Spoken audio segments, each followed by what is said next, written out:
Mesdames et messieurs, merci beaucoup. Israël a donc conduit ces dernières heures des attaques contre l'Iran, son programme nucléaire et ses missiles. La France n'a pas participé à la conduite de ces frappes. Elles ont repris cet après-midi et elles devraient probablement durer. C'est une étape nouvelle dans la guerre qui se joue dans la région. Est-ce que, selon les renseignements que vous avez, cet état d'avancement... Donc je le dis avec la plus grande clarté, le risque de cette marche vers l'arme nucléaire par l'Iran menace la région, l'Europe et plus généralement la stabilité collective. Nous ne pouvons pas vivre dans un monde où l'Iran posséderait la bombe atomique, car c'est une menace existentielle et une menace pour notre sécurité à tous. Mais nul n'est plus directement visé qu'Israël, dont l'Iran appelle sans relâche à la destruction. Je l'ai souvent répété, Israël a le droit, comme chaque peuple, de vivre délivré de l'angoisse de l'anéantissement, du risque de l'attaque et de la menace du terrorisme.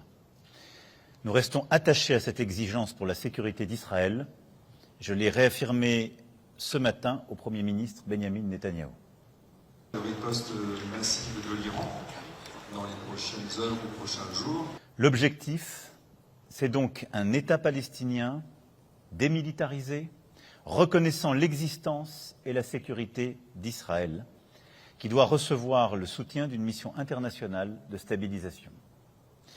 C'est le préalable indispensable à l'intégration régionale d'Israël et à l'établissement de sa reconnaissance mutuelle.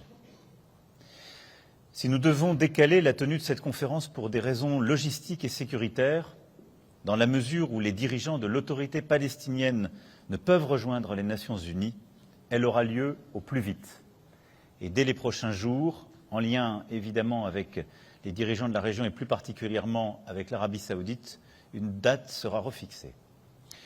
Ce report ne saurait remettre en cause notre détermination à avancer vers la mise en œuvre de la solution des deux États, quelles que soient les circonstances.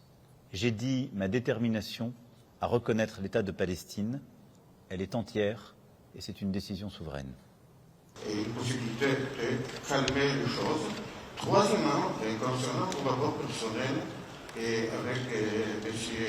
Netanyahu et avec le gouvernement israélien. Jelajahi cara baru mendapatkan informasi. Download Metro TV Extend sekarang.